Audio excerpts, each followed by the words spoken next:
Parce que les conducteurs, tels que Noé, Moïse, Déborah, se tenaient pleinement du côté de Dieu dans la manifestation de sa justice. Ils reçurent une compréhension divine de la cause, de l'origine réelle des choses. Ils virent les événements du point de vue de Dieu et parlèrent donc en conséquence. Noé prédit la malédiction qui allait tomber sur Canaan et qui fut mise à exécution plus tard par Israël. Moïse, ayant été instruit sur la montagne par Dieu lui-même que tous ceux qui transgresseraient la loi se mettraient sous le coup de la malédiction qui avait frappé le serpent, fit entendre ses avertissements à Israël. Déborah, à son tour, comprit que la malédiction atteint toujours ceux qui se refusent à souffrir pour la justice, lorsque Dieu a besoin de leur concours pour résister aux ennemis de son peuple. Nous arrivons ensuite à Jérémie qui s'écria « Maudit soit l'homme qui se confie dans l'homme, qui prend la chair pour son appui, et béni soit l'homme qui se confie dans l'Éternel, et dont l'Éternel est l'espérance. » Jérémie 17, 17. Pourquoi n'avoir pas dit « Malheureux est l'homme qui se confie en l'homme » ?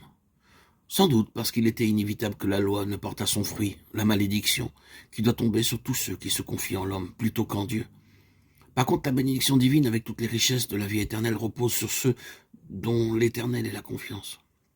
En qui placez-vous votre confiance ? Jérémie a-t-il prononcé une malédiction ? Non pas. Il exprimait seulement ce que sa vision spirituelle lui avait révélé, à savoir que quiconque se confie en l'homme encourt la malédiction qui a frappé le diable, et cela parce qu'il s'identifiait à l'attitude de rébellion de Satan envers Dieu. Jérémie dit aussi « Maudit soit celui qui fait avec négligence l'œuvre de l'Éternel ».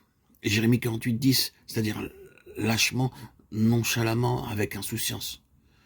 Ceci signifie que le Seigneur ne fera jamais prospérer un travail que vous accomplissez pour lui si sa bénédiction doit contribuer à suppléer à votre paresse. Dans ce cas, votre travail ne mériterait que la malédiction et la flétrissure de Dieu. Dans le ciel, la volonté de Dieu est faite avec empressement, avec diligence. Dieu n'enverra certainement pas son esprit pour coopérer avec vous et apporter sa bénédiction sur l'œuvre de vos mains. Si celle-ci est accomplie avec mollesse, avec négligence, si votre cœur ne s'y donne pas tout entier, vous dites que ce que vous faites est de peu d'importance, que cela ne vaut pas la peine d'être remarqué. Mais ne savez-vous pas qu'il n'y a pas de choses insignifiantes pour Dieu ? Si vous êtes négligent dans les petites choses, vous le serez ainsi aussi dans les grandes. Il y a bien des chrétiens qui demandent à Dieu de bénir leur travail, mais qui sont trop paresseux pour faire à fond ce qu'ils ont à faire. Trop peu consciencieux pour accomplir toute leur part, de façon à ce que Dieu puisse y mettre sa bénédiction.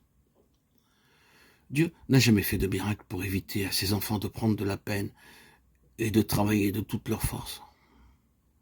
1 Thessaloniciens 4, 10, 12. Quelqu'un a dit « Sainteté et labeur doivent être couronnés de succès ». Cela est exact. La sainteté est nécessaire et doit être mise au premier rang, mais doit être accompagnée d'un effort consciencieux. Si vous voulez obtenir la bénédiction de Dieu, soyez absolument fidèles dans les moindres choses et accomplissez-les aussi consciencieusement que vous en accompliriez de plus grandes. Car ces petites choses peuvent finalement se trouver être de grandes choses.